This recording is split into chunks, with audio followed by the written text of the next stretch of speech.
सारे लोग इकट्ठा हुए हैं। अपने आप में एक बहुआयामी या मल्टी फैसेटेड पर्सनालिटी, आप उन्हें कई नाम से संबोधन कर सकते हैं। आप सबको जानकारी है या नहीं, MTV ने APJ अब्दुल कलाम को 2 बार youth icon of the year के नाम पे उन्हें अवार्ड से नवाजा था। केवल यूथ आइकन नहीं, बहुत अच्छे राइटर थे। हम सभी ने उनकी 1-2 किताबें ज़रूर पढ़ी है। आज जो डे हम सेलिब्रेट कर रहे हैं, वाचन प्रेरणा दिवस जो है, ये भी APJ अब्दुल कलाम के लिए बिल्कुल सही बैठता है, क्योंकि वो अपने आप में एक बहुत अच्छे रीडर भी हुआ करते थे। APJ अब्दुल कलाम एक कहने को राजनेता, क्योंकि भारत के राष्ट्रपति बने 11th प्रेसिडेंट ऑफ इंडिया, 2002 से 2007 राष्ट्रपति बने। चुनाव एक प्रक्रिया है और उस प्रक्रिया के रास्ते हर किसी को गुजरना पड़ता है अगर किसी को राष्ट्रपति बनना है। दिल के तौर पे वो राजनेता नहीं थे। इनफैक्ट उनको पीपल्स प्रेसिडेंट ऑफ इंडिया के नाम पे आमतौर पे हम सभी पहचानते हैं। भारत के मिसाइल मैन के रूप में भी पहचाने जाते हैं। आपको ये बता दूं कि दुनिया के 40 अलग अलग यूनिवर्सिटी ने डॉक्टर APJ अब्दुल कलाम को डॉक्टरेट की उपाधि से नवाजा था। मिसाइल मैन के रूप में हम सभी उनको पहचानते हैं। पोखरान का जो न्यूक्लियर टेस्ट है, उनके बगैर वो तो अधूरा था। तो इस तरह का एक व्यक्तित्व जो राष्ट्रपति भवन में केवल एक सूटकेस लेकर गया था, जिसमें कुछ सर्टिफिकेट्स और कुछ किताबें और केवल 2 पैंट शर्ट यानी ट्राउजर्स के 2 पेयर थे, राष्ट्रपति भवन में गया और वापस भी आया। मैंने सुना था, इतिहास में पढ़ा था कि हमारे प्रथम राष्ट्रपति डॉक्टर राजेंद्र प्रसाद जब राष्ट्रपति के रूप में चुने गए थे, करीब करीब 6 महीना वो राष्ट्रपति भवन में नहीं गए थे। मैंने सिराज के साथ, अगर सिराज को याद होगा, 2 साल पहले हम टूर पे गए थे। 320 एकड़ में फैला है राष्ट्रपति भवन, 340 कमरा उस राष्ट्रपति भवन में है। तो APJ अब्दुल कलाम का हालत क्या होगा, एक अकेला बैचलर आदमी राष्ट्रपति भवन में, आप उससे अंदाज लगा सकते हो। और यही कारण था कि डॉक्टर राजेंद्र प्रसाद भी निरंतर प्रयास के बाद भी वो जाने को तैयार नहीं थे, क्योंकि ये जो राष्ट्रपति भवन है, ये दुनिया का सबसे बड़ा प्रेसिडेंशियल पैलेस के रूप में पहचाना जाता है। हालांकि 5 साल पहले ये रिकॉर्ड जो है वो टूट गया। तुर्की का राष्ट्रपति का जो प्रेसिडेंशियल पैलेस है, आज वो दुनिया का सबसे बड़ा राष्ट्रपति भवन के रूप में पहचाना जाता है। तो APJ अब्दुल कलाम भी राष्ट्रपति जब चुने गए, तो उनके लिए भी वो राष्ट्रपति भवन उन्हें पसंद नहीं था, अगर दिल की बात करें, क्योंकि इतना बड़ा भवन है। राजेंद्र प्रसाद को पंडित नेहरू जी ने बहुत समझाया, और आपको जानकर हैरानी होगी कि 340 कमरे में से 1 कमरा स्पेसिफिकली डॉक्टर राजेंद्र प्रसाद के लिए रखा गया, क्योंकि प्रेसिडेंट को रहना वहाँ जरूरी था। तो APJ अब्दुल कलाम की जब हम बात करते हैं, छोटे से गरीब परिवार में रामेश्वरम में पैदा हुए थे, तमिलनाडु के, और उनकी जो सफ़र है राष्ट्रपति भवन तक का, बहुत लंबा सफ़र है। वो अपने आप में किताब है। मेरे 2 मिनट के जो शब्द है वो जस्टिस नहीं कर पाएगा। आप उनके बारे में इंटरनेट पे, किताबों में, उनकी बहुत सारी किताबें हैं। मैंने wings of the fire and ignited mind जैसी किताबें पढ़ी है, और कई सदियों तक मैं कहूँगा आने वाली जो जनरेशन है उन्हें याद रखेगी। खास करके जो यूथ है वो उन्हें लंबे समय तक याद रखेगी, इसमें कोई दो राय नहीं है। उनके ज़िंदगी के बारे में बहुत सारी इंटरेस्टिंग बातें हैं, लेकिन समय की कमी के कारण हम कोविड-19 के शिकार हैं। आगे कभी मौका मिलेगा तो मैं ज़रूर चर्चा करूँगा। मुझे इस मौके पे प्रमुख अतिथि बनाने के लिए मैडम का, दत्ता सर का और तमाम जो स्टाफ है उनकी शुक्रिया। Thank you very much.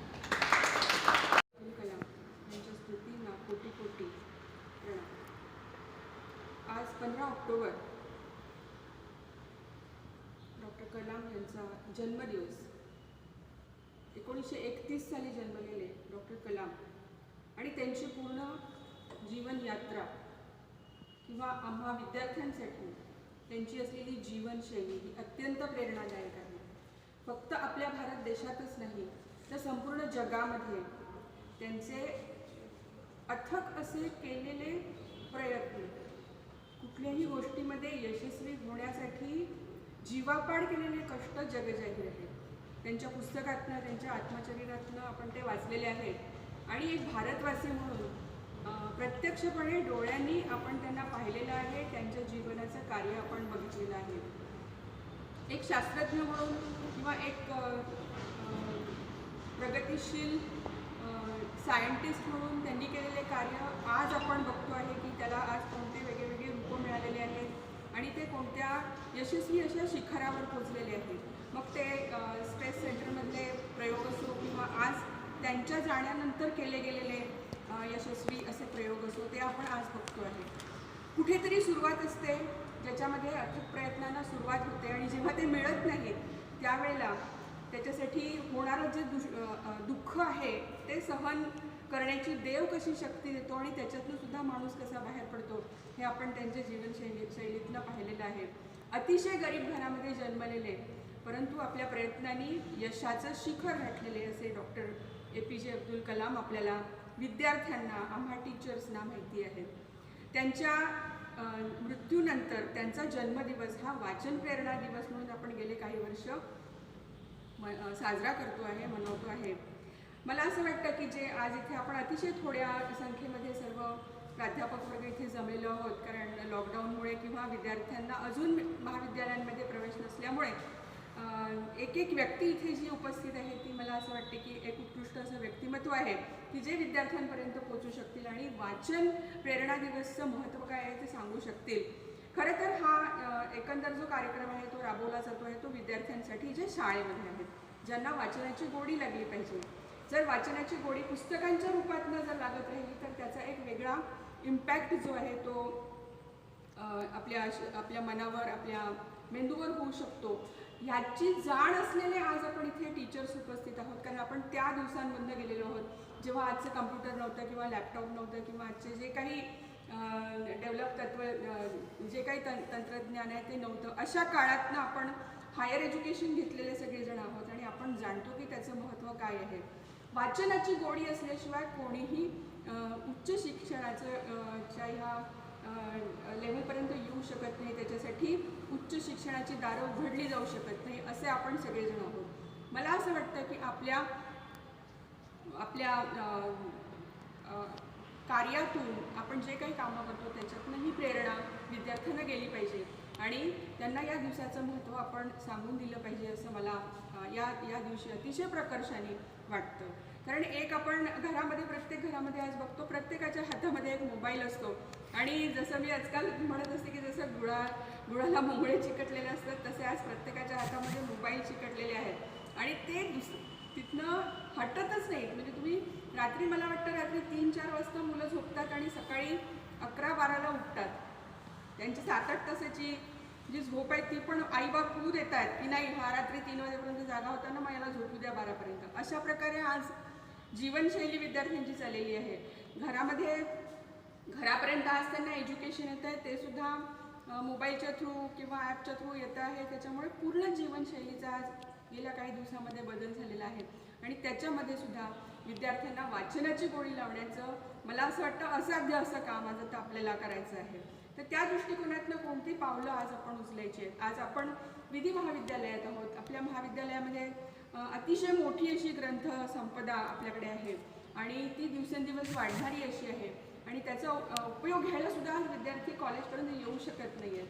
तर त्या दृष्टिकोनातनं आपण काय करू शकतो ह्याचा विचार आपण आजच्या दिवशी केला पाहिजे असं मला वाटतं आणि त्या दृष्टिकोनातनं विद्यार्थ्यांना मदत काय करता येईल या बाबतीमध्ये आपले ग्रंथालयाचे श्री लोढे सर यांना सुद्धा मी सांगू इच्छिते की त्या दृष्टिकोनातनं त्यांनी विचार करून आपल्या विद्यार्थ्यांना मार्गदर्शन करावं आणि आपल्या कॉलेजमधली जी पुस्तकं आहेत त्याचा उपयोग विद्यार्थ्यांपर्यंत झाला पाहिजे या दृष्टिकोनाचे विचार आपल्याकडनं आजच्या दिवशी आले पाहिजे असं मला वाटतं.